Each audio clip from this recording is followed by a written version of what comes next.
You might go fix it while Parks and Rec is going.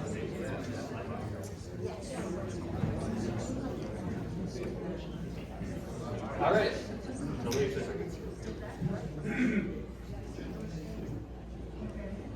First District. Thank you for being here, First District. Thank you very much. There's a lot of fun stuff you could be doing just right upstairs.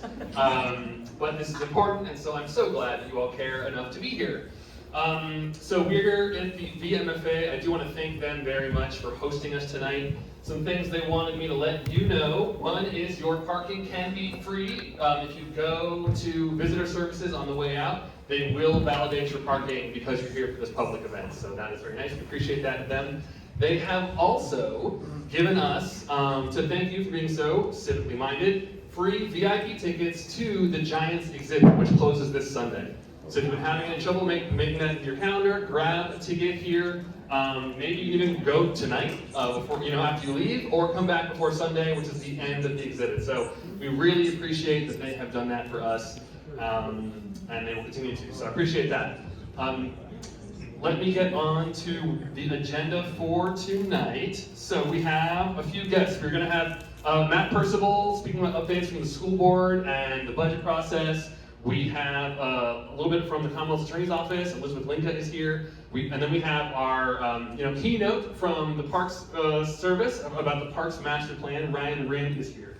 I will then talk about all kinds of things that you may or may not want to hear about, and then we will get into public comment where you can talk about what you do want to hear about. So, and I can guess what that is, but there's all kinds of stuff we'll hear that is. So I would say we should just go ahead and get started with Matt here. I'll get started with some school board updates, and we will go from there. Now you can use either of these two mics to work for you. Okay.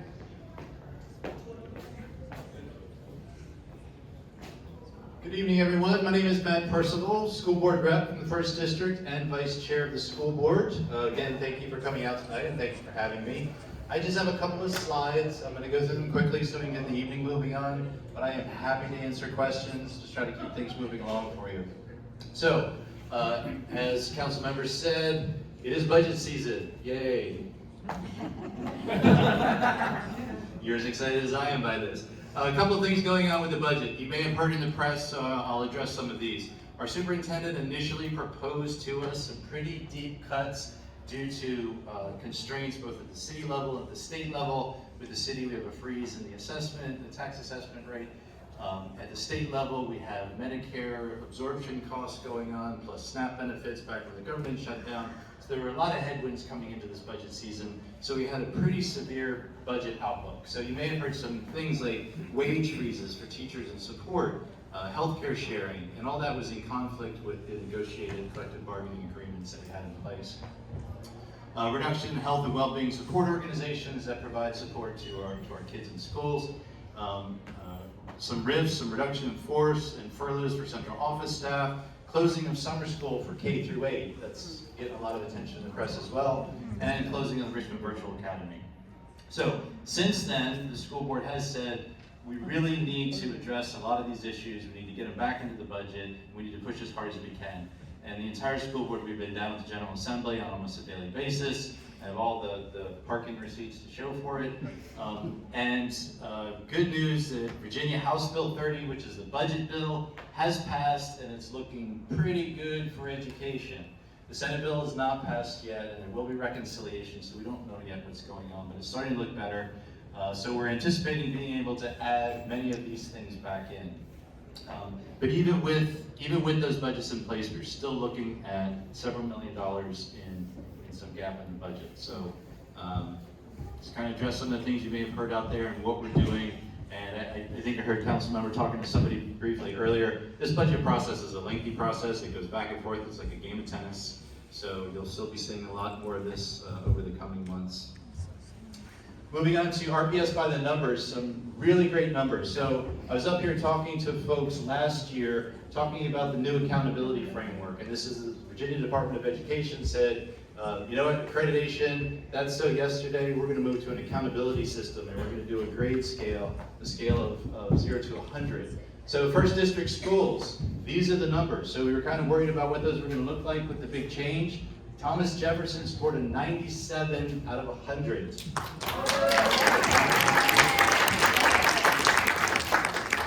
Well-deserved applause. Mary Mumford at 94. And Albert Hill Middle School in 83. They're doing awesome. So what is the next column? The next column is the category that they fall into, and there are 4 categories. There's distinguished, there's on track, off track, and needs improvement. So highest you can get is distinguished, which Mary Mumford scored. You may be looking at this going, hey, is this a typo? What's going on? Thomas Jefferson scored a 97. Why are they not distinguished? We don't have enough time for me to explain. The DOE cannot even explain. But what I will tell you is that they scored, because of the federal overlay that put them into need support 2 years ago, that sticks around for 3 years. Even though you bounce back, which clearly they have done, you can't get out of the on-track category until the 3 years expire. So next year, we're going to be looking at another distinguished school as well. So, cool. All right, some RPS events coming up this Friday. Back when the federal government shut down and the SNAP benefits expired, RPS, one of the things that RPS does, one of the many things that RPS does, is provide food and support to families in need in Richmond. It's a huge part of what RPS does. You think that we just show up with chalk and chalkboards and teach the kids, but we also have to make sure that they are covered away from home and even sometimes in the home. So RPS Love Markets cropped up in the shadows of the federal government shutdown. They've been so popular that we've been doing them on a monthly basis. They're absolutely amazing. So Friday at Clark Springs, I'm going to be out there. I absolutely love going out there and helping out where I can. Food and essential items that families can get, and most importantly, support services that are offered to all RPS families. So enrollment in SNAP benefits, things like that. You can get all that taken care of at Clark Springs. So that'll be coming up here a couple days from now, February 27th, and that runs from 10 to 5, and it is open to all RPS families. So that's my real quick rundown tonight. Everything I just said is a lot more complicated than what I just said, so happy to answer questions if anybody has any, and I will, if not, turn it over to the next. All right, thank you all so much.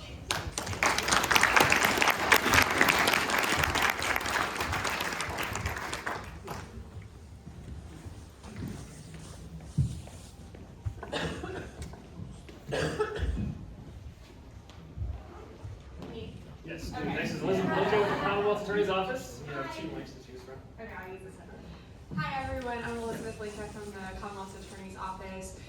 I am the 3rd Precinct Prosecutor, 3rd Police Precinct, so obviously it doesn't correspond to the 1st District, but that encompasses the 1st District. So what that means is, in addition to my other cases, if you were maybe like the victim of a crime or something like that, and you have a question, you haven't heard anything, you can call me and I'm gonna leave some of my cards on the table and I can try and help you figure out what's going on with it. Obviously, we can't give you information on pending cases, things like that, but we can try and help you figure out where things are in the process. My boss is Colette McKeechin, and before I come to any meetings, always check in with her. The two things that she mainly wanted me to convey to you very briefly is that we know that everyone is concerned about the recent traffic fatalities, and what's going on with those is that obviously the process has to play out, and so the Richmond Police Department has a team of crash investigators who make reports to us. They review video, talk to witnesses, take measurements, things like that. Then they will issue a report to our office. Our office in turn has a team of crash prosecutors. I think there are 6. I'm not on it, but I think there are 6. And then a charging decision will be made about what's appropriate in each case. So that the process is playing out, but they're very thorough investigations and they're very complicated investigations. And then secondly, during spring break for RPS, which I believe starts on March 30th or 31st, there is going to be, I believe, a program, a collaboration, couple agencies, including our office. I know that one of the days is going to be at the academy. It's like a forensic stay. When there is more information available about registration, I'll get that from Colette, and I will send it to whoever is, not Whitney, but whoever is appropriate. Unfortunately, not Whitney. But I think that's it for now, and thank you for having me.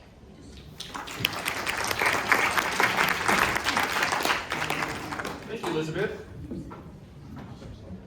Well, we can move on now to the Parks and Rec Master Plan. We'll take 1 second to get the visual switched up.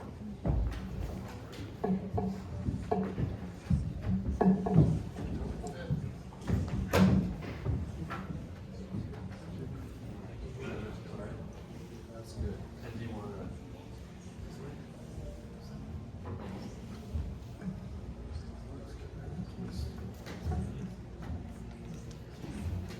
Good evening, everybody.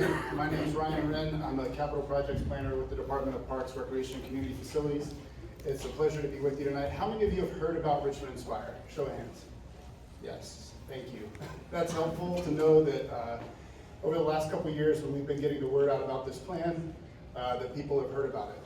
So I'm here tonight to let you know that we are at a 90% draft plan that is now open and available for public review until March 6th at richmondinspire.com. You can leave comments anywhere in this document, and there's also a 3-question survey that you can take and provide any comments that you'd like to provide on anything within the plan. I'm just going to give you a quick overview of kind of where we are to date and give you some background on how to look at this plan. So if you are having any trouble navigating it, we can get through that. So where did this come from? Richmond 300 took a whole bunch of other plans and said, Parks, you haven't had a master plan since before 1970. What are you doing? You need a master plan. We do need a master plan, and so that's why we embarked on this process starting back in late 2022 with some funding that we received from the American Rescue Plan Act that allowed us to go out and put together an RFP to bring in services to help us get this master plan up and running.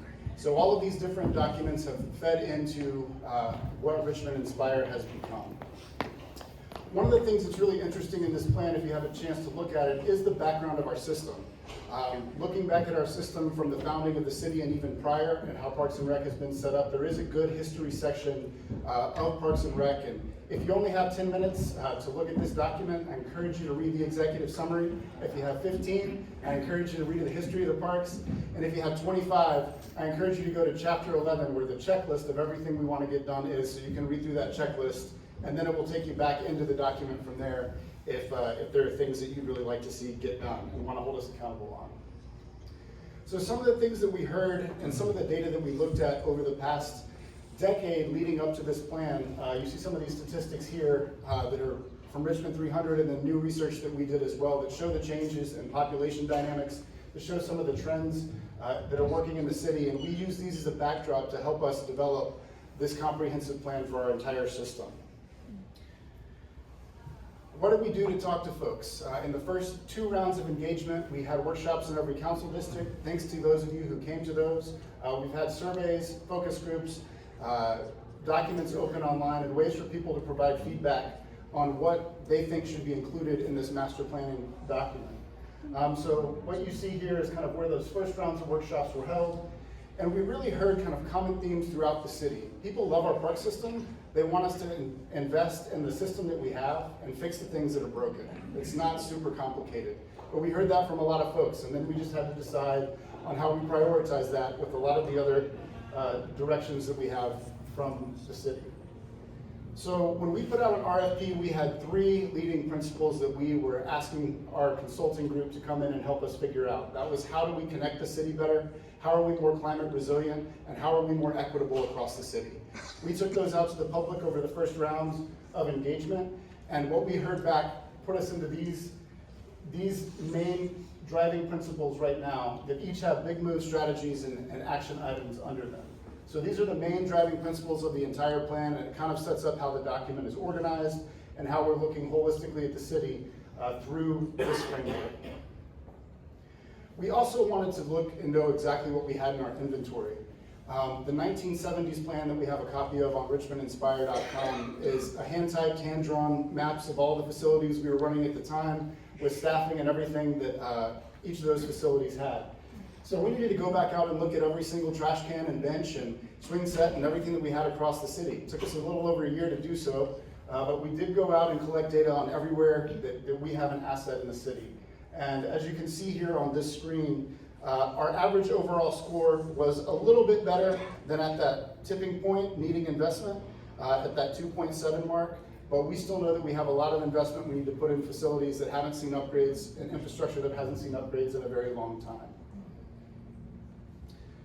So one of the main goals of this plan, and you've probably heard it talked about, is this 10-minute walkability.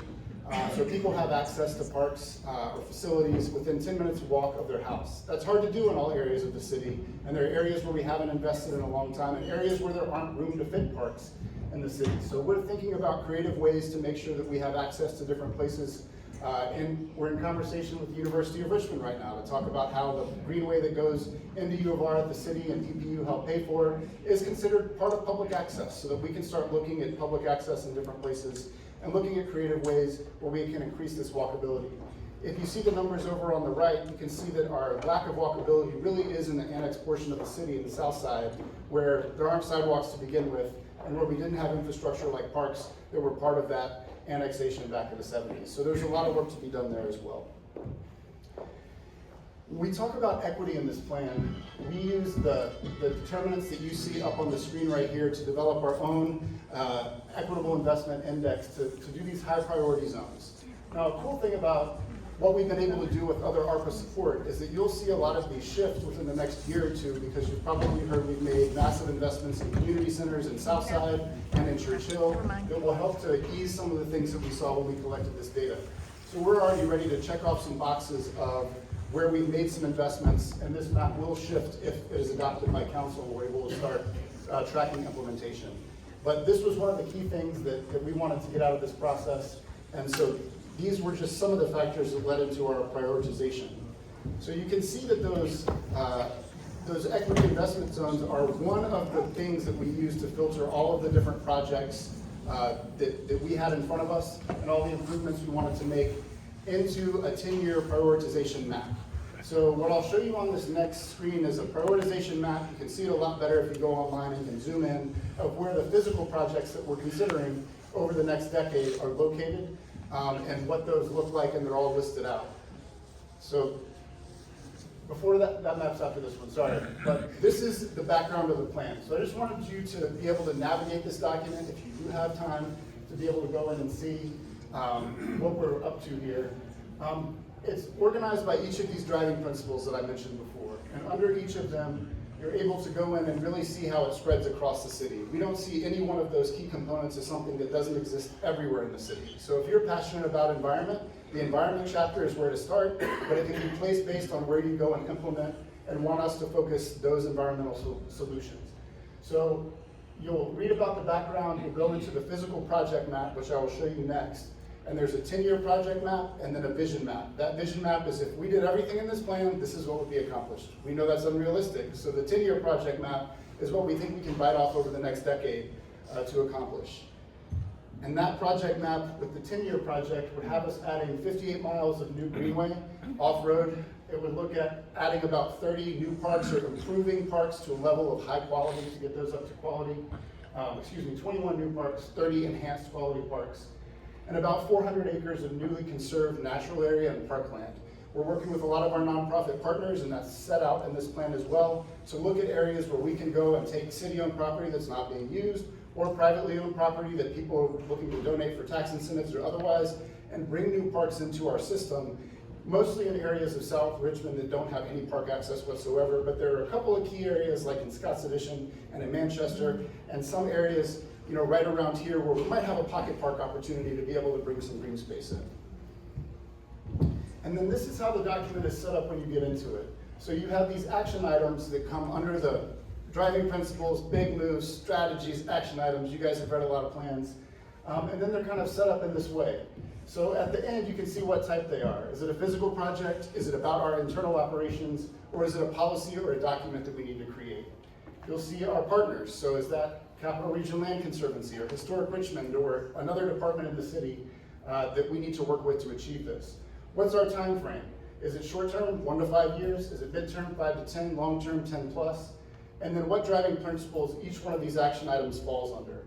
And it'll also give you reference to all the related strategies. So it's kind of built like a web where all the strategies that feed into the strategy that we're trying to complete are referenced. And when we get this document complete and it's live, we'll hyperlink all of it. So if you're on that strategy and you want to see what the other ones are, you can click through and see what the other strategies are.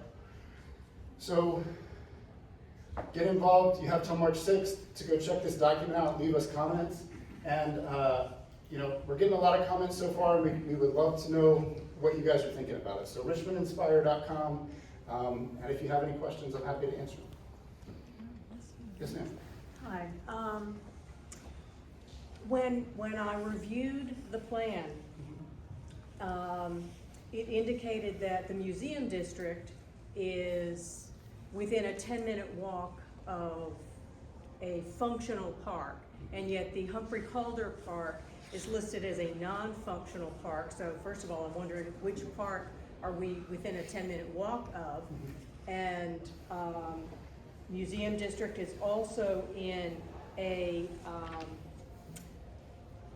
high vulnerability area for heat island effect, but I didn't see anything in there that would address that. And there's also nothing within the 10-year plan. And last, I want to know, do you have a volunteer coordinator and that can work with us, because I'm part of the Museum District Association, and we want to try and find out how we can help support some of this, because I absolutely understand that you have priorities in other parts of the city. No, and thank you for all of these questions. I'm going to go backwards. Okay. So in Chapter 11, we have a whole checklist of positions we need to hire. One of those is a volunteer coordinator. Advocate for that first, because we need that person. Many of you have met maybe Kate Rivaro before, who was kind of serving in that role. She's left the city, so we need to get somebody into that position. Great first point of advocacy. 2, the Humphrey Calder assessment was done before the new playground went in at Humphrey Calder. And so I feel like the quality is still kind of up in the air, but still be below that 3 where we want to get everything. So I don't know that that's quite quality yet. But I think we were thinking that playground improvement would improve that part of Humphrey Calder, not all of it yet, because we know the facility and the rest of it needs work. So it's not super clear on that map. As far as Canopy and Heat Island, I agree. I think that we're gonna need to find places to be able to fill all of our empty tree wells and really start with the urban forestry, our partners in urban forestry to do that. So I think that's a good strategy. And then I think I'm missing one. Oh, a partnership one that I wanted to talk about. We would like to talk to the VMFA because of the way that this space is used as a public park space in a lot of ways, to be able to talk about what that partnership looks like, what we can bring to the table as partners, to be able to tell people, hey, this is not a public park, but it's used like a public park all the time, and a lot of residents in the museum district consider the space, the beautiful space behind the museum, as a park. So we're also open to thinking creatively about what those partnership opportunities can look like to be able to designate those 10-minute walks. And that mapping that we use, this is another thing I wanted to bring up. What we're proposing to do with this is have a whole dashboard on Richmond Inspire for every strategy and item, so that you guys can keep track of us when we're doing this stuff and say, hey, this isn't going, or I see this is listed wrong. So we want to be held accountable for this too. What did I miss? Well, something I didn't mention, when I was going through I was having difficulty with the maps. They did not appear to be interactive. They are not yet. which was a problem.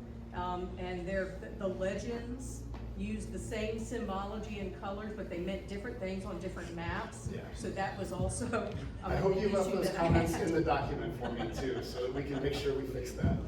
Okay. Yeah, I have commented. Great, I really appreciate it, because we want to make this right before it goes out, so I thank you very much. All right, thank you. Yes, sir. Yeah, the tennis courts that are at the corner of Patterson and Thompson, in my opinion, is kind of the gateway to your area, and they're dilapidated, nets are down, fences are crashing in, and it's a school property.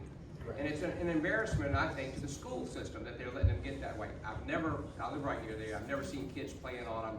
I went by the other day, it's one of the few beautiful days we've had, nobody's playing on it. It just seems like a waste of space and a big eyesore for the first district. And I didn't see anything there. You go to Forest Hill Park and go over there and look at their pickleball courts, full. Yeah. A lot of diversity, young, old, black, white. We need something like that in the first district, and that's an eyesore, and I'd love to see some attention put on that. Thanks. Yes, sir. I will say that what we have worked on, and we've been successful in the 4th district so far, but have not started on a process here in the 1st, is working with school board to look at different properties that are connected directly to parks or adjacent to parks, where we have the ability to come in and do some of that maintenance. Or if school board says that that's a property that they functionally don't need, we've worked out a transfer process where properties have transferred from RPS to Parks and Rec and come into our portfolio. And back when the schools build schools legislation passed, I don't remember how many years ago, 5 or 6, our city attorneys told us at that point that we weren't able to invest capital dollars on school property because of that legislation, but I know they've worked out some ways where we can. So that is in discussions, and we are aware of that property. Thank you. Yes, sir. Yes, sir. Is the fall line trail incorporated into the plan? It is, but the final routing is not. So we have the baseline that came from the Central Virginia Transportation Authority and our Office of Equitable Transit, Department of Transportation now, came from those 2 places included in the map. And we are advocates for the fall line trail, where it goes into our park system. We have that in Bryan Park on the north side, as you know.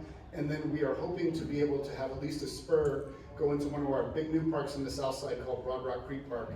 It's about a 27-acre park along a couple of streams off of Lynn Haven Avenue. So we would have 2 kind of parks that were anchors in both north and south of the river for the trail. Yes. I know at one point in time with the Diamond District development, the intent was to have a linear park between some of the projects. Is that still the intent? I didn't see it on the map, but I could have missed it. Yes. Hear your question? Yeah, I did hear the question. So the question is park in the Diamond District and a linear park kind of connecting in between. So you guys know where the proto path is? Kind of behind, in between the Children's Museum and the housing that's right there. There's kind of this walking trail that cuts back in between by our new headquarters over at Midtown Green, the old Bon Secours Redskins Training Center. And there's a path that is proposed and has been approved conceptually to connect all the way there, pretty much over the new bridge over Boulevard, over the railroad tracks to connect into the Diamond District. That is still on track. That's being run by the Department of Public Works. And so I do believe that connectivity is there. The Diamond District Park in the center of the park is going to be maintained and run by the Diamond District partners for at least the first few years of that development. We have talked to them about wanting to have that in our portfolio. They've talked about wanting to maintain it to a level that they want that to be to start, and we understand. So yes, there are 2 park connections incorporated in that. Thank you. Welcome. Hey. I've got a question about a 10-minute walk. There's just a sort of a general question. In that it's outside the scope of this plan to improve the city streets that we have to walk on to get there. But I'm just wondering if, like, in the perimeter, or if you've looked at ADA accessibility or improving the gateways and entrances to parks. Yeah, that was a big concern that we heard about. So a lot of our parks are not ADA accessible and not up to code in terms of accessing them from the street. And that's something that we have 3 strategies about in here, about an ADA accessibility audit that would be first, follow that up with an action plan and prioritization to build it into our capital budget over time, so that we're able to make sure that the entryways into all of the parks are ADA accessible. So it is included in the plan. Anything else? Well, I appreciate it, and if you haven't visited Richmond Inspire yet, go check it out. We're pretty excited about it.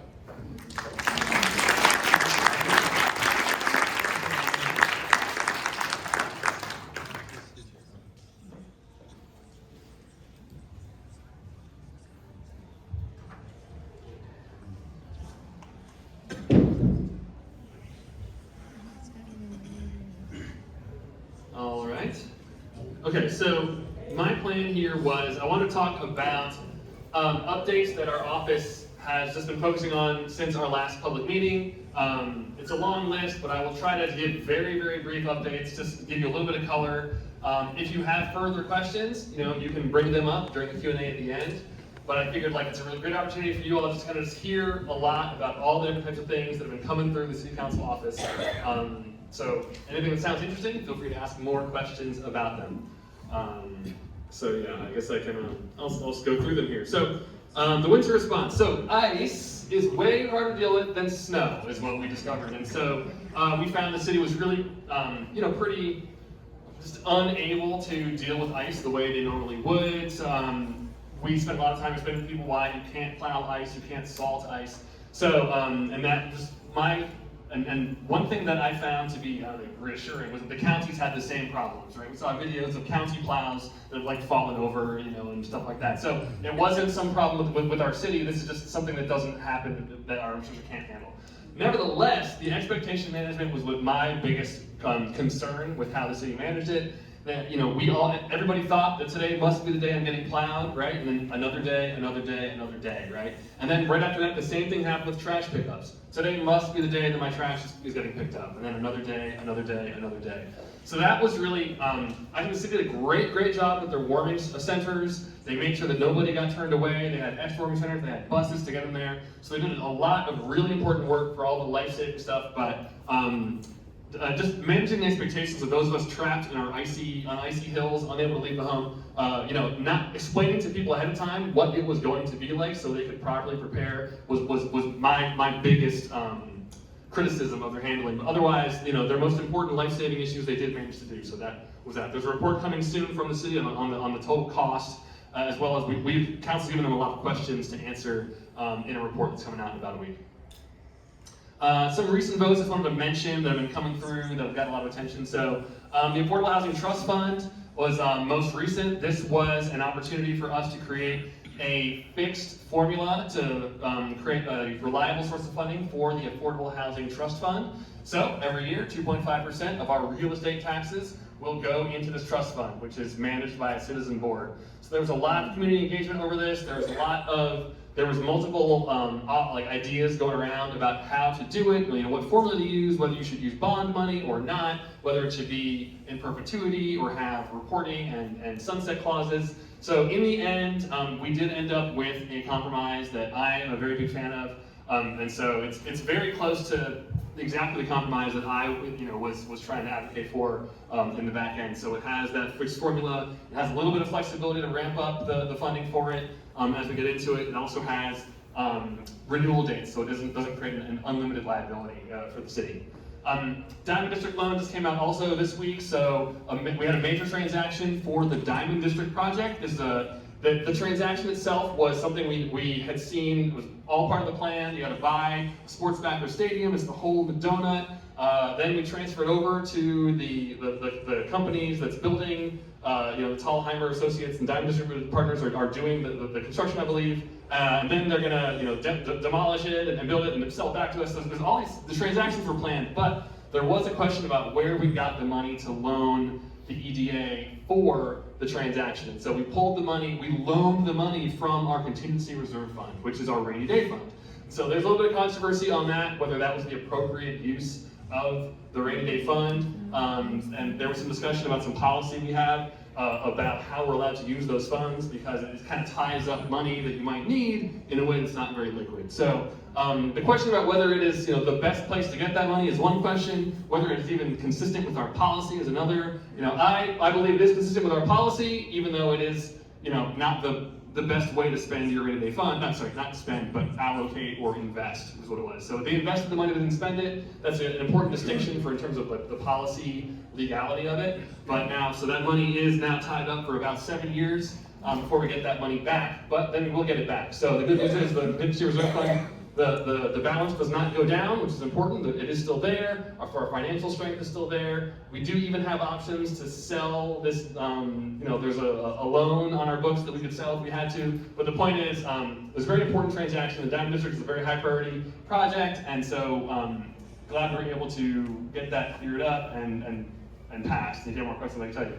There's a FOIA library a month or two ago that also had some questions about exactly how much transparency we need. Should we be publishing every possible FOIA that's ever come through, onto a public site, or should there be, what are all the various restrictions that we should have on that? So that was also another one that came through. The one that we passed was the one that came out of the mayor's office, which was the slightly less radically transparent one, but I felt that it was the right one. There's a lot. It's going to do a lot to improve transparency without going too far or going too risky. We also passed a great thing to increase the penalties for unlicensed demolitions. So you may, especially with the development going on and all the pressure to build new things, sometimes people will demolish perfectly good structures without even getting a permit, right? So you can get a permit, but we at least have a way to prevent people or very harshly penalize them if they demolish something without a permit. So that was a very helpful thing that we passed as well.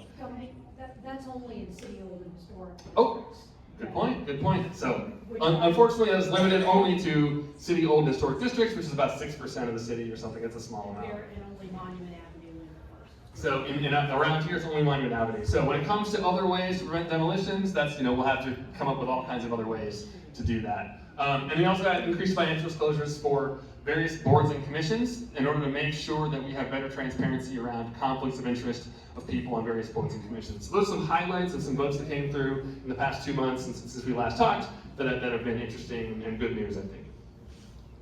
A couple updates. The General Assembly is going on right now. The two houses have competing budgets that are just being put out as we speak. There is good news for the combined sewer system CSO, for the sewer system overflow system. We have money from the state to help us with that.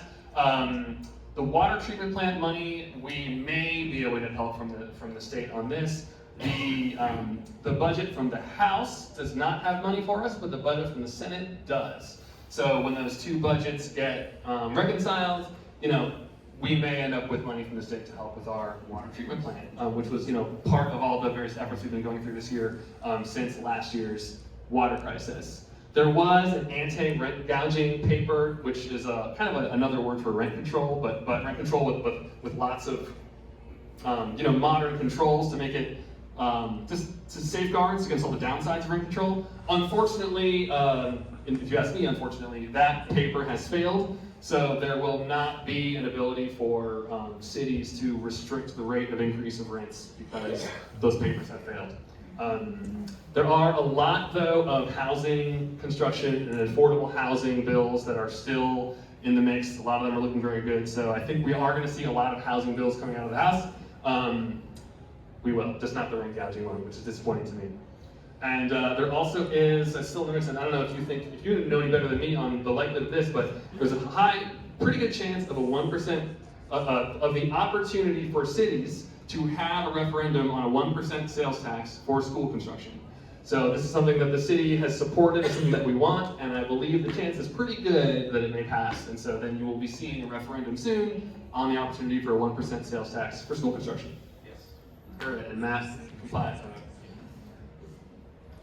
I recently got a presentation from the finance department this week. It was, I watched it just last night, and so I'm just giving you like some high-level information, but we're going to be getting more detail later. So before the water crisis was the big crisis, the finance department was the big story of the city, right? And so now that the DPU is getting back in order, we're all noticing a lot of attention back on the finance department. So they have new leadership. They gave a presentation.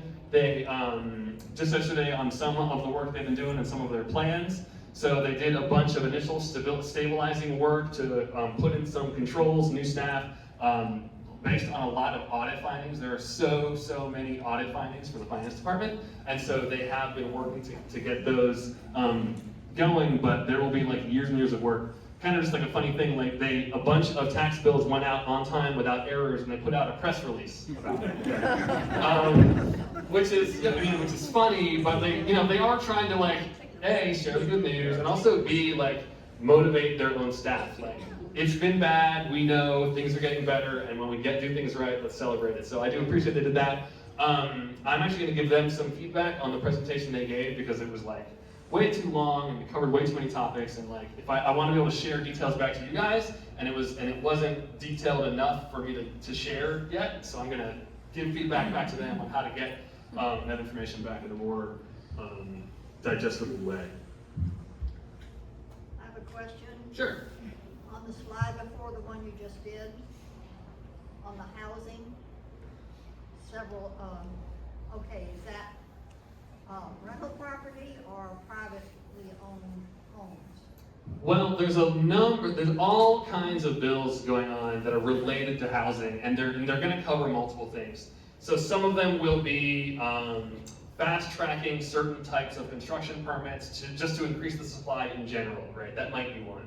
Another would be allowing churches to build housing on their property if they meet certain affordability requirements, right? This is like a common one where churches, as part of their mission, they want to build affordable homes, and there's a bill being proposed to make that process easier so they can get approved more quickly. There may be others related to reducing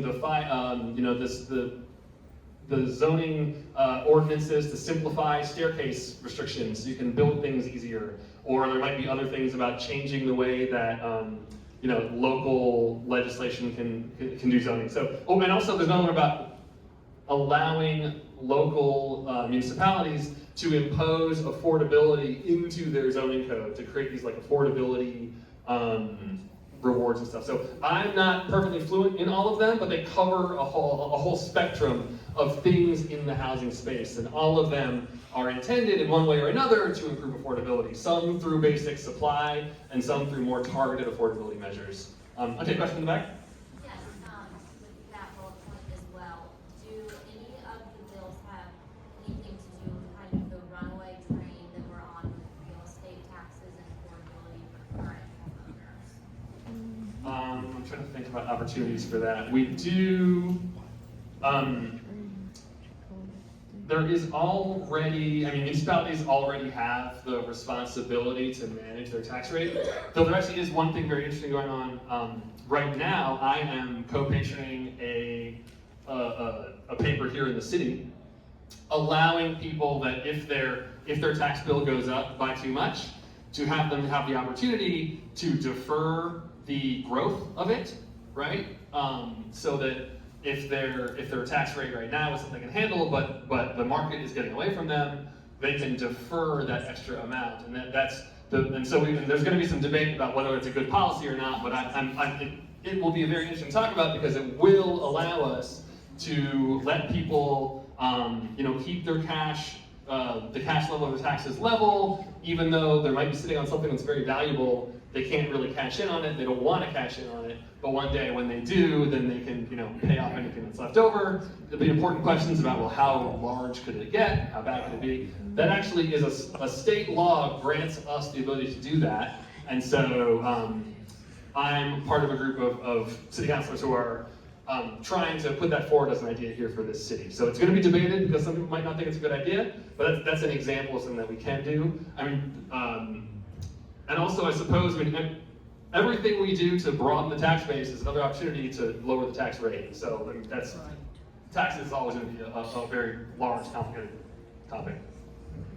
Relative to the tax question and what we see before us here in the finance department, is there any progress that can be reported on the collection of delinquent taxes? I think we should basically have a more in-depth report on finance soon. Like I said, I'm going to ask them for more details to explain. I mean, yes, they are working on tax collection, but I don't know how quickly and how well it's going yet. But I'll get back to you on that.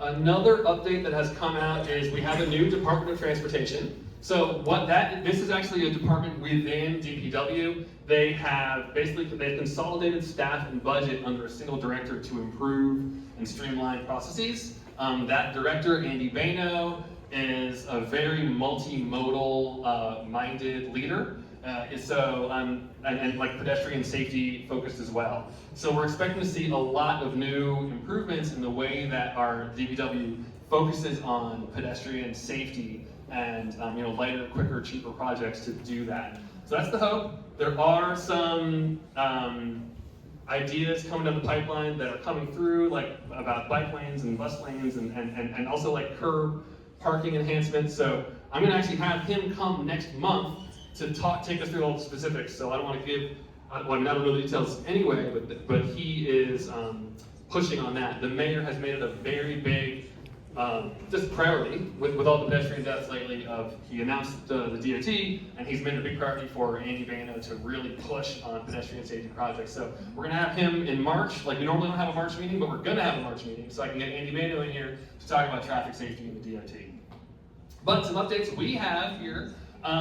Locally in the neighborhood, we are getting a speed camera on Cary at Mumford during school hours only, during the school morning and afternoon. So that's going to be a big improvement for speeding by Mary Mumford Elementary. We already have one on Grove, so it'll be the same rules, but also on Cary.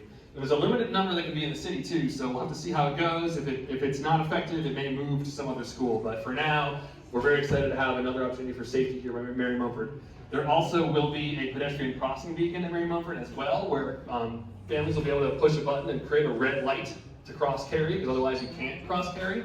That's another great win here for pedestrian safety here in the West End.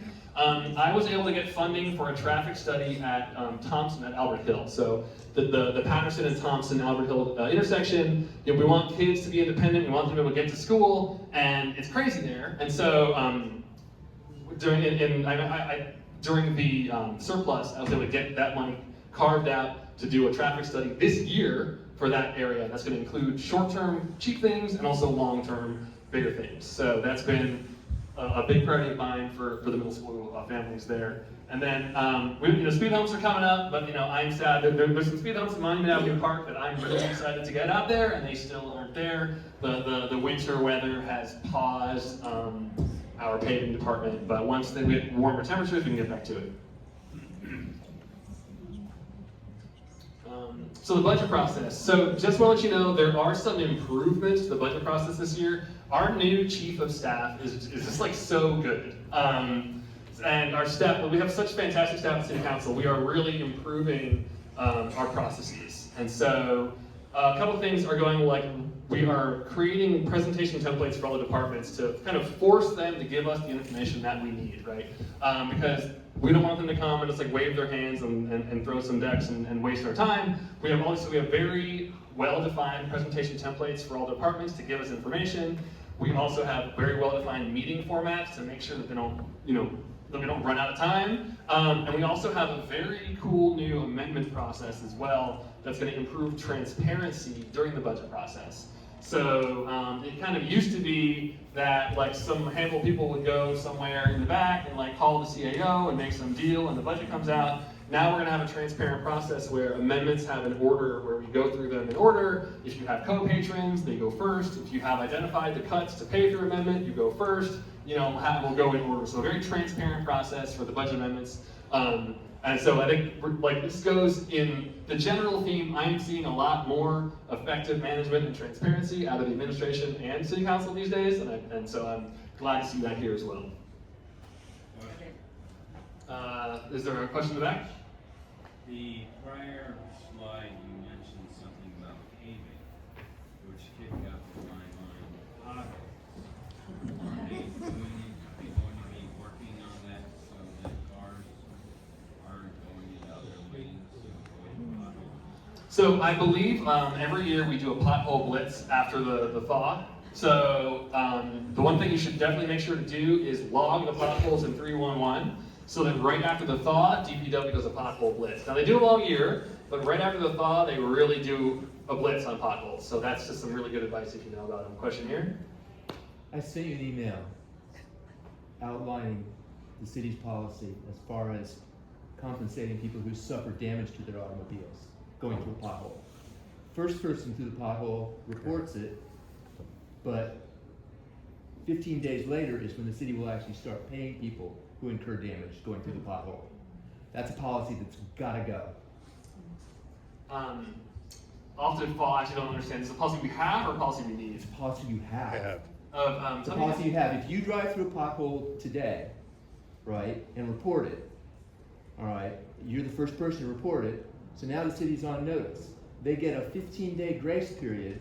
If I drive through the pothole 16 days from now, and I damage my car, I can file for damages and get compensated. You can't.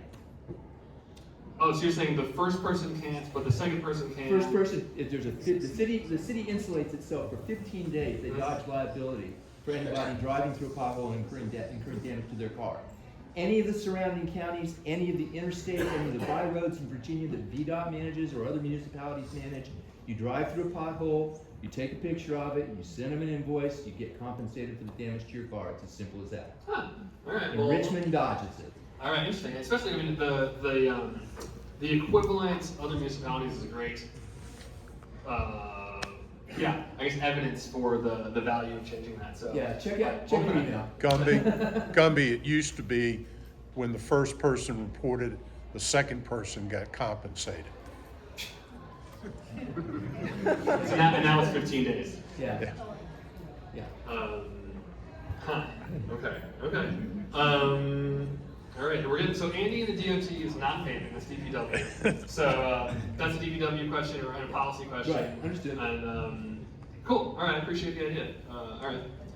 There is also some controversy going on around flock cameras. If you heard this in the news, just so you know what this is. Some people are saying yes, no. So it's a surveillance practice nationwide. We use it here in Richmond as well. Private entities also use it, and there are a lot of concerns around the privacy questions of these cameras. Some of them are the general concerns, civil liberties around our law enforcement, right? There also are concerns about the private company that we partner with and whether that company has good enough controls to be trusted with this data. So that's, the basic question, and it makes a lot of sense, civil liberty question about our privacy, especially in the context of federal overreach that people are seeing now as well, and the danger that this data might pose for the way that federal agencies also might be able to misuse that data. That's the question. Some good news is there actually last year, the state of Virginia passed a lot of controls to protect our privacy for these specific things. So this includes auditing on access, a direct ban on sharing with federal agencies, as well as data purge requirements. So that may or may not be enough, but the good news is that somebody did look into this. We did pass laws. In the eyes of our police department, they say this is enough. This mitigates the major concerns. The police department has also, highlighted the benefit that we get from these programs compared to the amount of data that they have. And so we can get into the details, but there are unsolved murders and hit and runs that have been solved, help, with this data. They've been able to solve several cases recently with it. They've also mentioned the benefits of using, license, and they tend to be license plate readers. There's not like video feeds or license plate, like, oh, this license plate went here, this license plate went here. For 3 weeks, they track it. And so they've been able to use it to solve some crimes. And RPD is also making the case that by having better targeting, they can harass fewer innocent people as well, right? And so it's better for relationships, right? Like rather than stopping every car that matches the description, they only stop the one car, right? And so they're making the case that it's better. So, and they're also making the case that Richmond in particular, just the crime profile that we have is the type of city that benefits from license plate readers more than others. So that's the debate that's going on. I'll say I started with a basic assumption that the civil liberties side was the right side, but I will say that the RPD's case is also pretty compelling. They're making a pretty good case about the value that we're getting versus the actual data that is in the program as well as the controls. So that's, there's no legislation about it yet, other than over the summer we will have the opportunity to cancel the contract if we want to. As I went to the special use permits, it's kind of a little mini zoning question, so some updates on special use permits. So there was an SUP in Henry Place. It was the historic home on Grove. That has been approved with a new redesign that the neighbors have supported. So you might have heard it was going to be, they were going to demolish a historic home, then they were going to put 16 townhomes.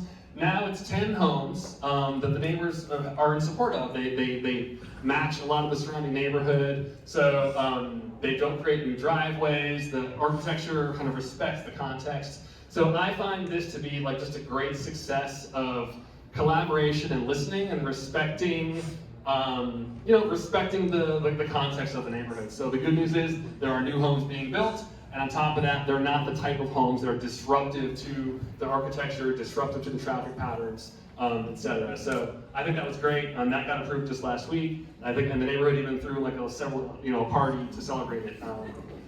So that's great. There's one going on right now, Lavender Hill. It's an event space.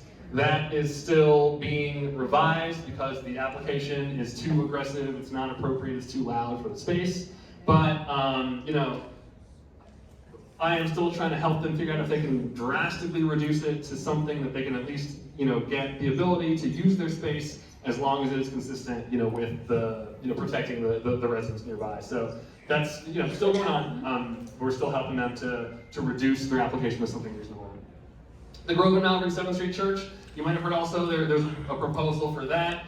They're still working on revising it. You might have heard there was a big multifamily unit. They have an alternative idea they're also floating, which is only townhomes with no multifamily, basically, so it doesn't create any additional a parking ratio problem. Every home has enough parking, and that would kind of, and if they can also solve some traffic flow, that might be a way to kind of mitigate the neighborhood concerns. So that one also is still being negotiated with the neighbors, basically, to figure out what they can do there.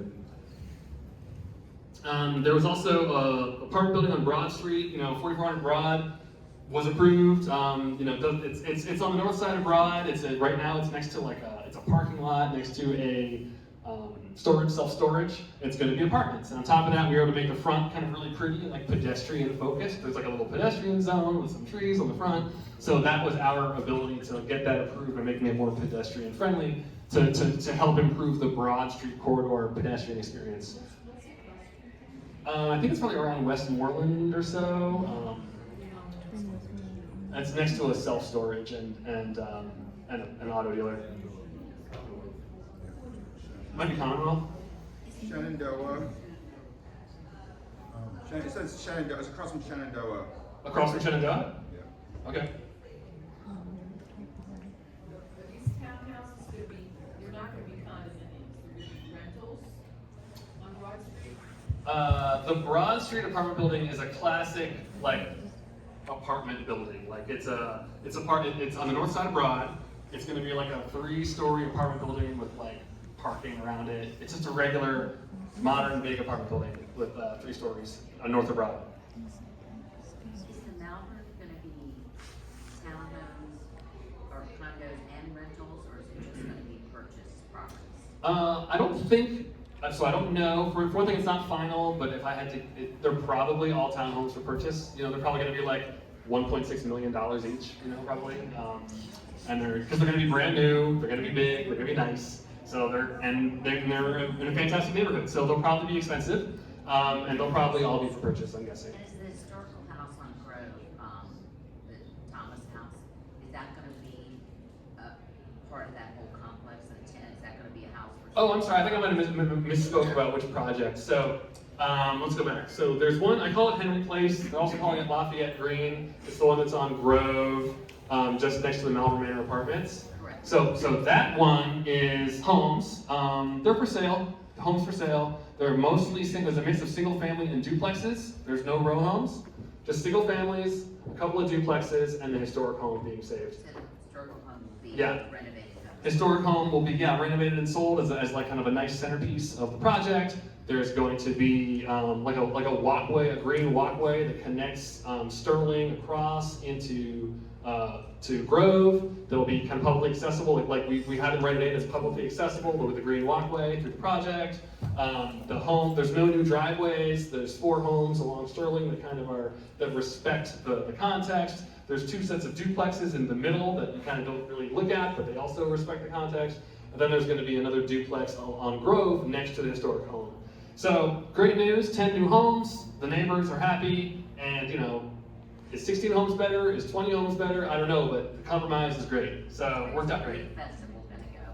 So different project is the Grove and Malvern 7th Street Church project. That's a different one. That is where there's a whole church, right, with a project, you know, trying to sell their property so they can move their mission somewhere else. You may have heard, and that is still in negotiation. So that is the one that they had an idea to preserve the church, build some homes, add some multifamily. It's pretty aggressive. They might move it down to only townhomes to make it just have less of an impact on the neighborhood. Now, one thing that's going on is the Greek church has gotten in the habit of using the parking lot of their neighbor's property for their event. This is just something they've gotten accustomed to doing, and they will not be able to do that anymore. So they are making various offers to, you know, possibly see if they can purchase part of the land, but you know, the property owners don't have to do that. And so I've also been in conversations with the Greek church about thinking through all the ways the city can support the Greek festival with the space around it, like Malvern Avenue. Like, can we get creative with like street closures on Malvern to make sure that like, the Greek festival can still continue without being too problematic for the neighborhood? So the Greek festival is an important institution, but you know, you can't necessarily rely on someone else's property for your own event. So we have to get creative to figure out how we can make sure that we can have success for everybody there. Excuse me, the access to that piece of property is through an alley. Is through an alley off of the Antrim. How will that ever pass? Yeah, there's access questions on that project as well that I agree would not pass without some type of improvement.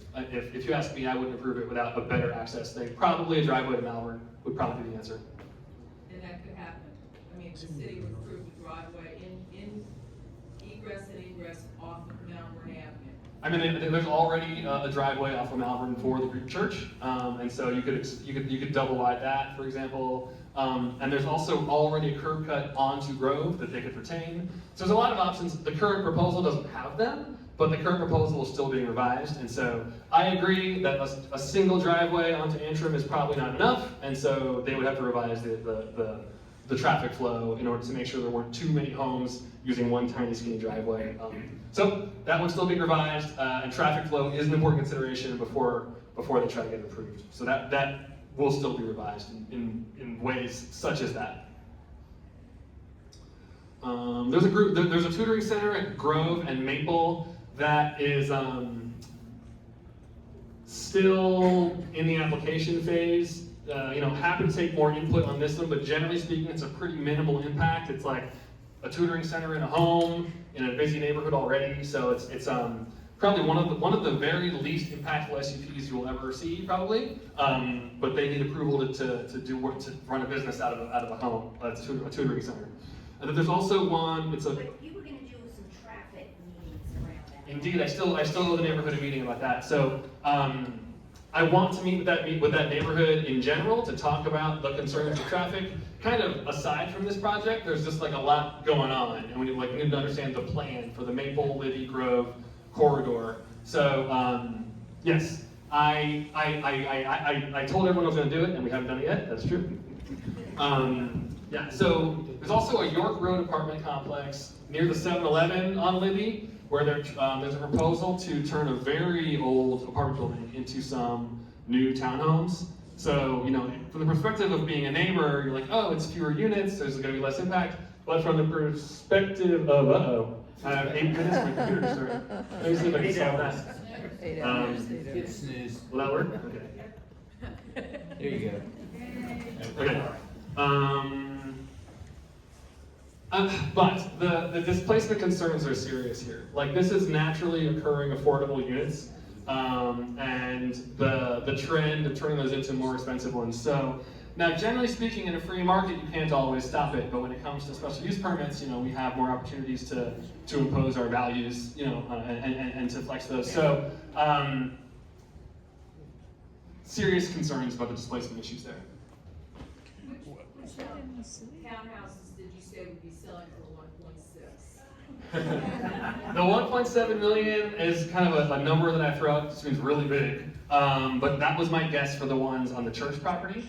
The ones at the Henry Place project that were smaller, those are probably going to be more like 900,000, I'm thinking, which are, yeah, new homes cost a lot, right? New homes are nice, right? And so that's how they are. Yeah. Yeah. Is that what we're going for the affordable? Affordability with the density? Yeah, so when we get, I think once we get the Q&A, we can talk all about that. So I was just gonna say some of the things I've been hearing lately about Code Refresh, you know, and so I want to hear from you all right now, basically, is well, actually, I'm gonna mention Code Refresh, but we're gonna pause before we open up Q&A. So I'm gonna mention this stuff, but hold your comments. We'll have comments about Code Refresh in a few minutes. But I was going to say the comment period for draft 2 is still open through Sunday night. So rva.gov/code refresh, they are taking comments, and after Sunday night, they are going to go take those all in and spend months adapting those comments. I'll say the last round of comments, they, you know, were listened to. There were all kinds of concerns about demolitions, and they created a benefit for preservation bonus, right? There were concerns about trees, and they included a tree canopy. There were concerns about setbacks, and they created a lot of contextual limits where new homes can't be too much further forward than the neighboring homes, and new homes can't be much taller than neighboring homes. So and there were even cases where people just pointed out a specific block and said, hey, this block that you've designated as this particular thing is much too just too aggressive for the context, and planning like took those back. So I was very impressed with how well they listened the first time. So I'm optimistic that they will listen again this time as well. So make sure you put in your comments into their website by Sunday night. Also, you do want to tell me what you think as well, right? Because I have a responsibility to drive the conversation. I have a responsibility to hold this up as long as it takes until it's good enough, right? So that as well. So some of the things I'm hearing lately, concerns about infrastructure, right? We already had a water crisis. So what is the plan for adding more, you know, burden onto our infrastructure? I've heard about that. Affordability, kind of this, you know, scoffing at the idea that building more extremely expensive homes helps affordability, right? This is clearly, you know, a question people have about, if we're making the case this is for affordability, how do you explain why everything costs so much, right? Very reasonable question. So contextual protections, this is what I mentioned where I saw a lot of context, those things where your setbacks and your roof lines and your heights have to respect the context around you. And that's the type of stuff that I was glad to see, because I think that it's going to be very important to do this right, is to make sure that things are kind of gradual, right? Like, cities need to grow, they do need to change, but we need to make sure that it's done in a responsible, manageable way, and things like that I thought were great indicators. I've heard questions about subplots, and I will be honest, like, I fully don't understand yet how the subplots work. Subplots. Got it. Funny. Good, nice. Yeah, so this is where you can like subdivide a lot, and people are flagging that this could be problematic or complicated, and I agree that it could be problematic, problematic or complicated. So that's definitely worth exploring and looking into about that. There also, you remember that there was a proposal to make churches possibly mixed use, and a lot of questions came up around that. The main big thinking was, well, sometimes when churches move, what should that property be, right? But there definitely needs to be, like a case-by-case basis, depending on the context of where they are, of what would be appropriate there. But the idea that churches are already, places where amenities are, is an important concept to think about. So people have flagged that question. I agree, it's an important question to figure out.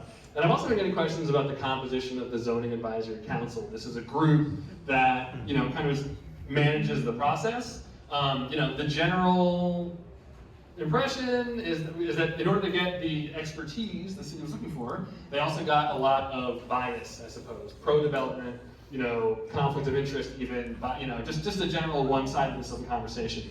Now, the city did expand out the committee recently, actually, to try to ameliorate that a little bit. But questions still remain about whether or not that committee, is balanced enough. I hear that too. So those are the questions I've heard. I'm sure people want to hear more about it, so we are going to talk more about that when we open up the Q&A. So I'm going to want to hear that in a minute, but I'm just going to get through the rest of this. Let's see how we get on time. It is 7:15. Okay. Let's see here. I was actually going to interrupt our registered program to also say thank you to Whitney Brown here. I was going to.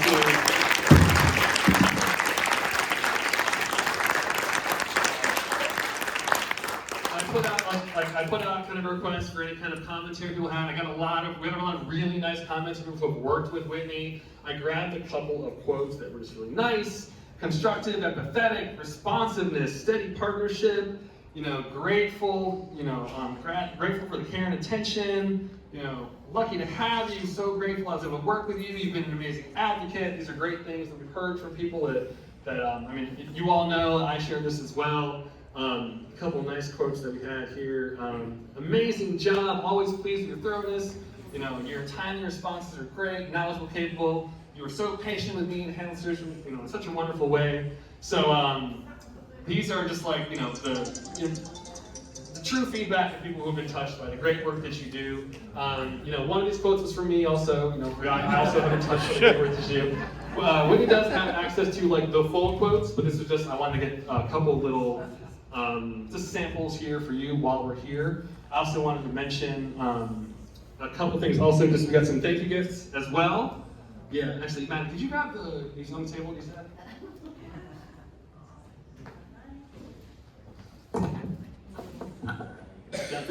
So we have this. Hey! We also have from the first district, the BNFA is sending to you a 1-year family membership. We also have a Stella's gift card for the Finance District. That's not going. We know Whitney's going to stay with the city. She's staying right here in City Council. Actually, her boss is sitting right next to her. So thank you so much for all the work you've done. I want to just take a moment to do that before we all yell at each other about perfect. Thank you.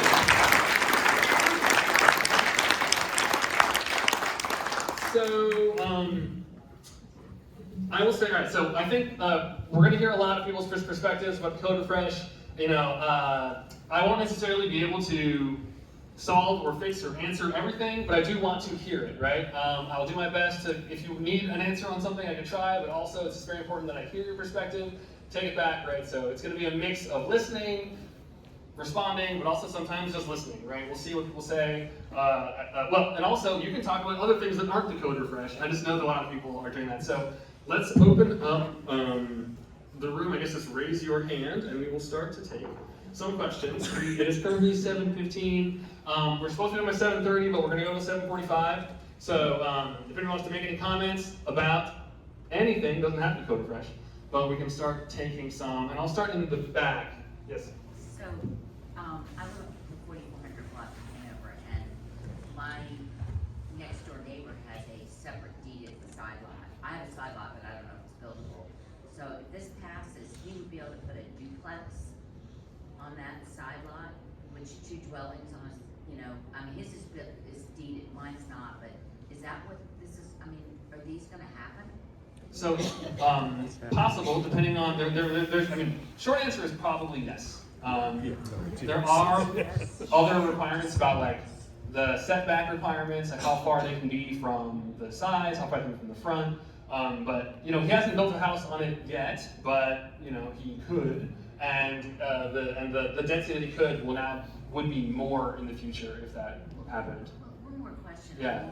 So how do we, I think it's 267 in the Ellison. I mean, you said there's a committee that makes decisions. How do we go from a small location like a memory care to Windsor to 534 people are gonna be coming out of a parking lot at the corner of Mansman and Grove? I mean, that's crazy. Yes, it is. It's crazy. Oh, right. Thompson. I see. Well, that one is more intense than most. So there's an interesting thing here where the really tall ones are coming to Broad Street, right?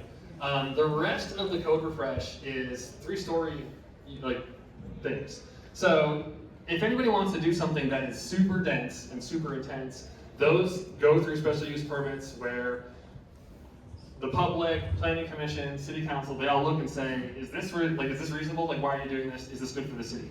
The Code Refresh, the intention of the Code Refresh is to set reasonable new standards that will allow for the next incremental level of density that is not too much different from what we have, in order to allow just the general organic growth of a city to its next level. So that's the hope. Now the details about are duplexes too much, are the setbacks too much, are important. But I think you're going to see that most of what you'll see around your house is 3-story stuff, and instead of one house, maybe you can put 2. Yeah. With the burden on an already fragile water system and the infrastructure, I mean, I've heard your numbers to replace the water system are so far beyond what we can afford.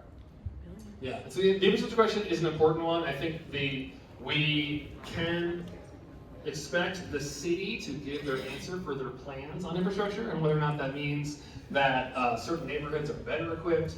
Generally speaking, the miles of pipes that we have, the miles of streets that we need are the same. And one thing that's a benefit is the more people we have to share the cost, the more resilient and affordable the total package will be, right? So we can't shrink our way to better affordability, because we need to share the resources here. So, but it has to be, the growth has to be manageable. If you drop really tall buildings into neighborhoods that can't handle it, that can shock the system, right? And so one thing that's been very important to me in this concept is the idea that we're allowing for the gradual incremental development that we do need, but without shocking any system too much. Let's see, I'll go to the back over in the red. I have loved you and Whitney and Doug Benson alone for many, many months now. What's happening with Rosie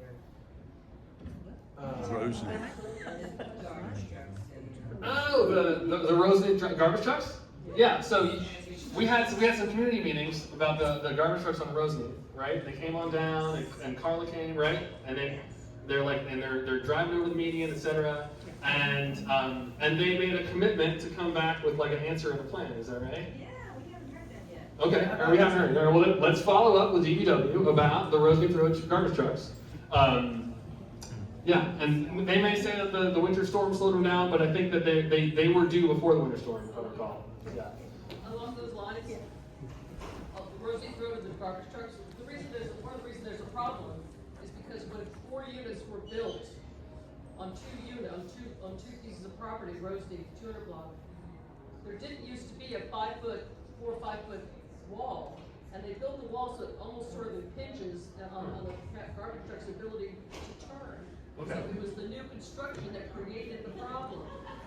Yeah, I see that. Actually, Whitney, could you do me a favor and take notes on the comments? Okay. So what I'm hearing there is if new construction doesn't have proper design enforcement, that's how you end up with these infrastructure problems, right? And so it's a clear necessity to be tight and strict with those rules. Dean in the back. Problem with the rest of it. I filled out a 311 months ago, and someone else did it before me regarding the lights that are off on Grove Avenue Bridge. It's been months. What does it take? So correct me if I'm wrong. I believe that streetlights seem to be particularly difficult to fix because of the old designs. Anyway, but the short answer is, please escalate it. I saw an email from you just this week about this actually, right? So we'll check in on that. And I believe that there happens to be a challenge in the city where certain models of streetlights are harder to replace, and so they take way longer than they should. But saying that out loud, you can hear that that's like not acceptable. So let's follow up on that for you. I'd like more like reflective paint on medians or sidewalks. Because I feel like getting hit by cars. I know. Actually, so Thursday, March 25th, we have Andy Baino of the Department of Transportation to tell us about how things are going to be different now with our new DOT. So that's a great suggestion to come bring to that. Back corner. Hi, good evening. My name is Drew Owen. I'm the president and founder of New Windsor Farms Coalition. First and foremost, we are not activists. We're not adversarial. You know, we're about community enhancement through education and engagement. So, if you would, for my benefit, you hear a lot about affordable housing. And when I think about like property tax rates in Richmond versus surrounding counties, and then utility rates similarly, help me understand how that's the affordable solution going forward versus supporting some of these surrounding areas that already have a lower base that just seem to be able to provide more affordability. Let's see here. So you're saying like Richmond's already so unaffordable, we should just give up on affordability? I don't know what the question is. Like, how is that affordable if you can go to Henrico or Goochland? Like, we need to address some capacity issues. Right. But we also have other important issues like stimulating the economy, building a broader, more fortified tax base. Right. Would that not maybe be a better use of all this energy when you have maybe some other solutions for affordable housing that doesn't necessarily reside in Richmond? So, the city has a lot of challenges about the way our tax rates go, for one thing. So we have a lot of untaxable land, right? So a lot of state government buildings and churches and museums take up, and VCU schools, right, take a lot of space that make us unable to tax the full city. So if you look at the rate, that's just going to be a challenge that we have. Now the fact, now in terms of affordability, we have a lot of people in this city who, deserve a place to live, who are, suffering from poverty, generations of institutional oppression, right? And so we have to do what we can to make sure that we're creating space for them, as well as creating space for the artists and the workers and the middle class people that create a culture that we love, right? So we have a responsibility at all the levels of the income scale. So now, simply upzoning a city isn't going to do it, right? You'll see, rich $1.7 million townhomes, in the West End isn't going to create affordability across the city, right? So the city is, of course, so the code refresh is to meet a number of goals. Some of those goals are affordability and some are others. Like we are trying to increase the tax base by bringing in more residents, right? By having more residents, we can share the costs of infrastructure. By having more residents, we can justify the use of better mass transit and more uses of bus lines, right? By having more density, we can help to create more car-free lives, more environmental sustainability. We can support businesses. Small businesses need customers; those need people. So there's a lot of reasons that a city needs to grow. Now you don't want to grow too fast because you'll shock the system and create all kinds of problems. But there's multiple reasons that there is a code refresh going on beyond affordability. Now when it comes to affordability, the city is doing a number of things.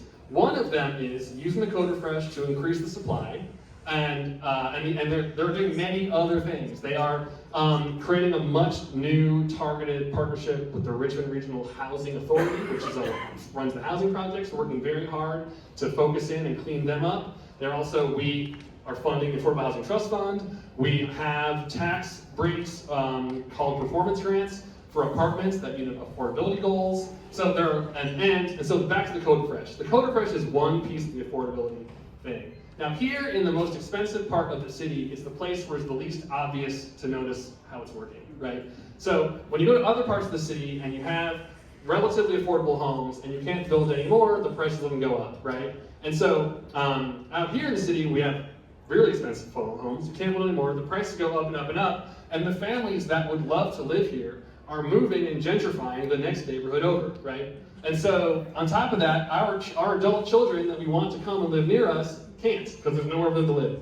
So there's lots of reasons why creating a few more homes here and there, a home here, a home there, an ADU, it reduces the pressure. So we're not going to see deep affordability here in the most expensive neighborhood. It's like, this isn't gonna do that, right? What this is gonna do is just do our part in relieving the pressure across the city, and you'll see improvements across the city to some extent. Now, you're not going to create deep affordability. We're not going to fix, the fact that there's an affordability problem nationwide, that monopolies control the prices of everything, that pharmaceuticals are being run by, pharmacy benefit managers, and that, you can't, get a job. Like, we can't fix that, and the Code Refresh isn't going to fix that either, right? So, but the Code Refresh can help, right?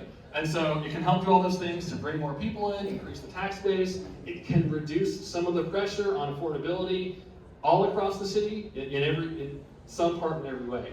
So that's a lot to say that affordability is important. It is not hopeless, and we are doing. And the idea of this is to do our part. And I think what's very important is to look at the details and find the problems that are in it. Oh, this thing is too dense, or this design is a problem. This thing is too tall. You forgot about trees. You forgot about corners, sublots are going to be bad. Like, these are all very important details, but the general concept that we shouldn't invite people to the city because it's going to make the city worse is, the opposite. We do need more people in the city. We just need to make sure that we find the right way to do it. And so that's why we'll take as long as it takes to figure out how this piece can do it. And this is just one piece, like I said. There's lots of other projects the city is doing. The black jacket of the beard. I should know your name by now. Is the Code Refresh proposals considering the fact that population density is going to increase in areas that already exist? And are they going to require not just a size of the building, but also a parking area within that property? No. To the extent that a lot of these streets have got a lot of parallel parking. So, the short answer is the Code Refresh is not going to help with parking. It's going to make parking worse. So yeah, people are great, cars are bad, right? And so what are we going to do about it? There's a few things that the ways that I think about parking with zoning and with the Code Refresh and with density, and that is important about the gradual nature of this process, right? So when somebody drops a really big building, their own investors know that they can't build it without halfway decent reasonable parking, right? I mentioned that 4400 West Broad project where we had to make it nice and pedestrian on the north side of Broad. We tried to make it nicer, and they said, we can't. Our investors told us we need 220 parking spaces or they won't fund the project, right? So there are some sane actors in the staff here. Now you can't trust them all, right? Some people will say, I got this idea, I can stick a thing in here, I can short the parking, I can fit more units. Some of that will also happen. So we have, that's going to happen mostly like on the denser corridors like Broad. You're going to see that where you have a better opportunity for car light living. In our neighborhoods, like I said, if it's one house here, one house there, and if somebody builds a home and decides to short on parking, it's going to create a little more pressure on the neighborhood. Now, if that is done in a gradual way, the people who can best adapt over the next 10 years, the next 20 years, they'll have the opportunity to adapt. That might mean that a family where one of the folks works from home, they'll say, you know what, I don't need 2 cars, it's hard to park, let's go with 1 car. Someone will say, hey, I'm sick of trying to parallel park, let's put a garage in our backyard, right? Other people will say, I've been here for 40 years, I shouldn't change, I'm staying the way I am, they can stay the way they are, right? And so, another thing that we can do is, I am concerned though of people who live near like Broad Street, right? A big apartment building goes up on Broad Street, and they put in 100 units, and maybe they also put in like 100 parking spaces, but there's 140 cars, and if you live 1 block off of Broad Street, now they're coming for you, right? So we do have the opportunity to create parking districts in the neighborhoods, right? Now, this is kind of a, I don't know if it's controversial, but you can, the city allows it. We have them in the fan, and we can start to build them in neighborhoods near these dense areas where you can set up parking permits. Now, part of me says, oh, it's like, is restricting parking? Are we hogging parking? Maybe that's not great, but it's much better than restricting housing, right? So I'll take that trade. So if we can use neighborhood parking districts in our neighborhoods in order to alleviate the problems that come from Broad Street density, that's a good trade I want to encourage. So, for example, Monument Avenue Park Association had invited to their civic association just last month the head of parking enforcement so they could start to learn how this works. It's not a problem yet, but they know they're right against Broad. They think it's coming. They want to know how to think about it. So they're going to have the opportunity, when the time comes, they think they need it, to petition and say, hey, overnight or daytime, whatever they want to do to create that process. So that is something that we can do that I think is part of solving the parking problem. So yeah, we have a parking problem, we have a housing crisis, and so parking is probably going to get worse, but the question is, can we manage it so that it goes gradually enough that the city can slowly adapt? Thanks. Here. Hi, Alex Bacon. I live on the 3000 block of Hanover Avenue. I love living in the museum district. It's great, it's walkable. I have one of these mostly car-free lives. It wasn't great when the sidewalks were full of ice because my neighbors didn't shovel. My 80-some-odd-year-old neighbor managed to find someone to shovel for her. And as a result of all this, my pregnant wife was unable to leave the house safely. I don't know why the city decided not to enforce the code requiring that people shovel their sidewalks. Apparently the city issued 312 warnings, but no actual fines. And so the result of disobedience is that people will, again, next time there is snow, not shovel. And it costs people. It costs people who can't leave their home safely. And so I want to provide this feedback to the city that this lack of enforcement is unacceptable. And when I went to go use the RBA 311 website to note that my neighbors hadn't shoveled, that there was ice on the corner, that was a slipping hazard. There's actually no way to request a code compliance, even though that's specified in the RBA Good Neighbor Guide and in the handouts. Okay. They're restricted, the All right. purpose which you follow. Right. It's nothing for ice. So the button is missing. Like the button that says flag of enforcement problem is missing. Let's ask about that. I have heard that the fact that it was ice instead of snow created like a leniency question where they're like, it's so hard, basically, right? I shoveled my walk before it turned into ice. Yeah. I shoveled my neighbor's walk because she asked me to before it turned into ice. The rest of my street was not shoveled. Yeah. So I think that the enforcements that you saw were notices of violations, right? And a notice of violation, you can call it a warning, but what it is, it's the first step in getting the violation, right? And so the notice of violation is the first step in getting the fine. So you get the notice of violation, and it gives you some period of time to solve the problem before you get the fine, right? So this time around, they went around and they didn't come back and fine people. They use it as like the warning shot, basically. Like this is like, all right, just you've gotten this one, and so now you're on notice. So I agree, like walkability is very important, safety is very important, our responsibility is very important. So I'm gonna take that feedback and make sure that that they're serious next time, and that this round of warnings truly serve as as the constructive round that they need to be. Yellow. Thank you. Live in Stonewall Court. It was said by the lady from the City Planning Commission last night at the meeting at St. Giles for Hampton Gardens and that Stonewall Court, and I'm forgetting the other name. Glen Burnie. That the water, when they did the code 300, they went through and they surveyed, do we have enough water, do we have enough electricity, do we have enough pipe? And that's what informed the code refresh. But since that time, we've had the water difficulty, we've had the electrical difficulty that is emerging with all the electrical needs and the grid problems we're suffering.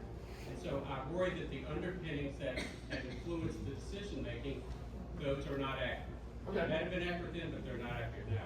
Right. The second thing is, you talk about gradual change, but how does opening up the floodgates, she said last night that effectively, everybody in RDA and RDB, assuming they can meet the setbacks on the sides and all the stuff, could build 2 additional dwellings and subdivide them and plot them.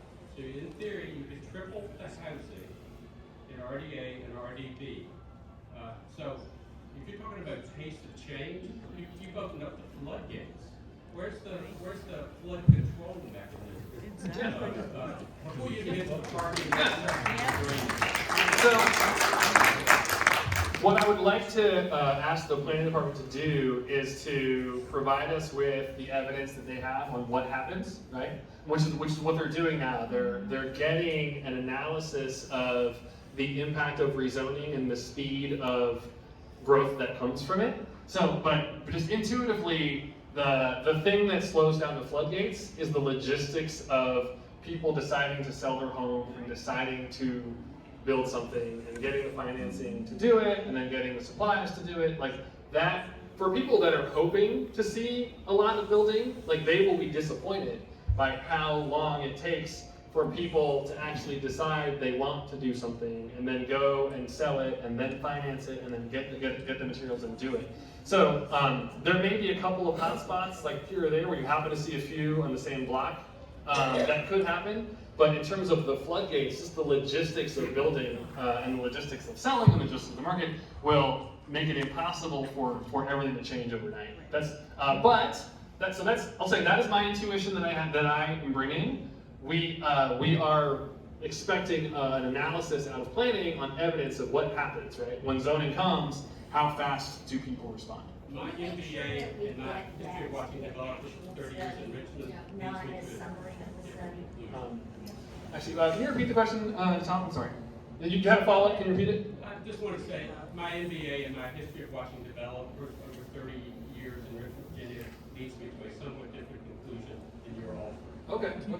And Patty in the front said, can we make sure that whatever we get, we see the copy and not like some press release about the analysis? Correct, the 4 bullet points from the, 500-page document. Yeah. We'll ask for that. In the hat. This is just, I think, no mission, but you made a statement that said, we're gonna do what's right for the city. Everybody here wants to see or hear you say, and the community. I know from having talked to you before, that's why you're here, but it came off that way. We're gonna do what's right for the city. You didn't add the community. All right. Hey, appreciate that. Good. Right? Oh, go on. Well, it's off the topic a little bit, but the number of non-relative, non-related individuals that can inhabit a home. 8? Is that the top end, the suggestion of number of people? So I just heard about this. I was not aware that this was in there, and I was also shocked when I saw it, right? So right now, the zoning allows up to 3 unrelated people in a home. There are some rules where like certain healthcare homes or They're licensed facilities, and it's a state law that prohibits zoning from prohibiting a small facility, licensed facility of up to 8 unrelated people. That's why they chose 8. Those 8 don't typically come with cars, and they don't actually add 2 additional houses, so is that 24 people? Unrelated people on the lot next door? Yeah, no, I was surprised at that number as well. So I mean, the thinking clearly is about, hey, young people need more options for sharing homes, right? That's, you know, or people that don't have families need more options to share homes. And so that makes sense, you know, and 3 might be too restrictive of, you know, 4 people that want to share a house, you know, should that be illegal, right? Now, 8 though, like I said, I was shocked to hear that number. You start to imagine, like, what kind of party house is this, right? So I don't know if that's where they're gonna go with that. But I was also shocked to hear that. Boarding house? Yeah. And so, Mr. Tyler. Maybe last but not least. Couple questions. First of all, at the last meeting, I asked the open forum how many people are in favor of the residential zoning districts as proposed in the zoning ordinance. I'd like to do that again tonight. Sure.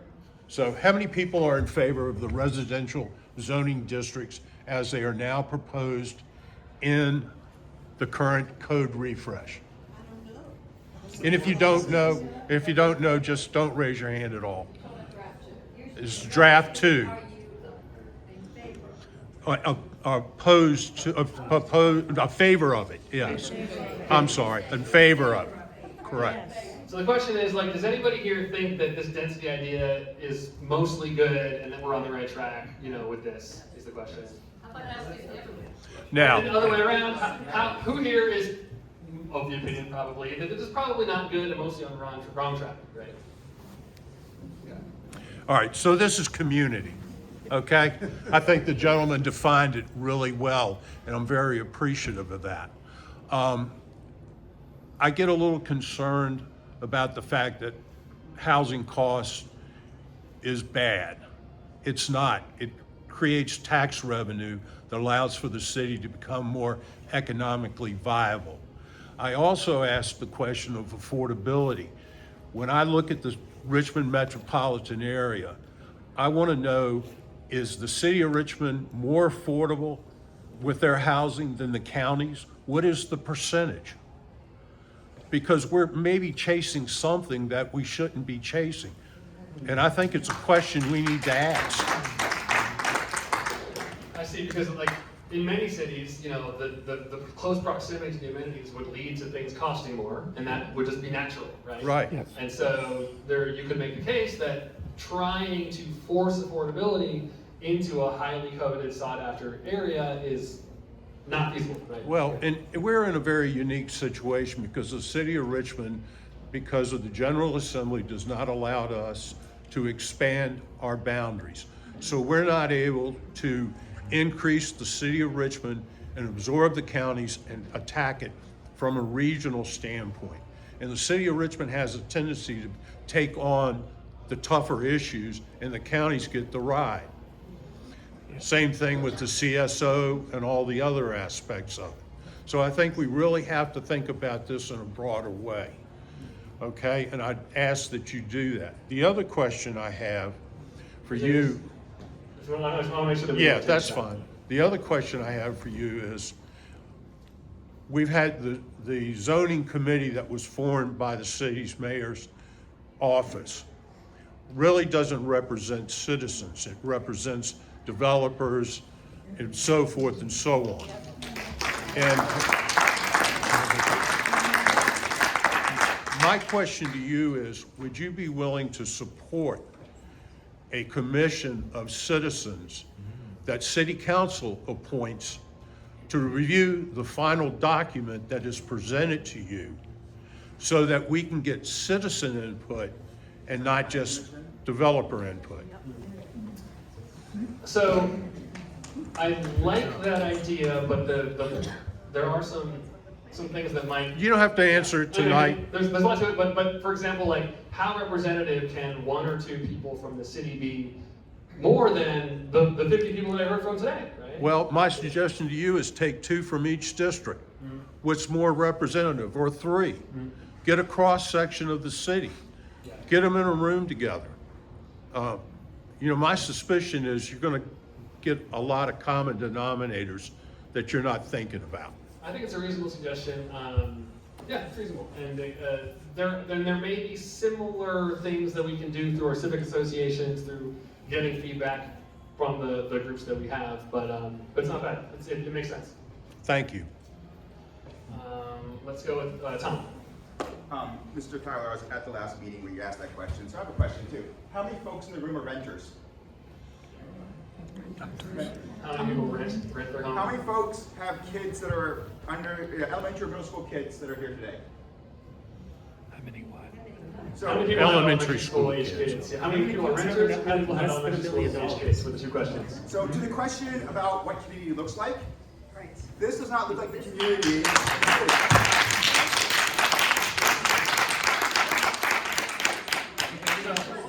All right. So, The renters? How many renters have kids in these high rises? I'm just saying. Yeah, really. It's kind of like I'm missing bedtime right now. yeah, but other people aren't. You're Does he seeing have it. jobs? People that age, you don't even yeah, I mean, I do appreciate that point where, Duplex is not a bad word. yes. I do appreciate that point where, you know, there are a lot of different types of subcultures within our community, right? And so, and generally speaking, with every issue, you know, we can assume that everyone thinks the same way that we do. Renters are gonna have a very different perspective.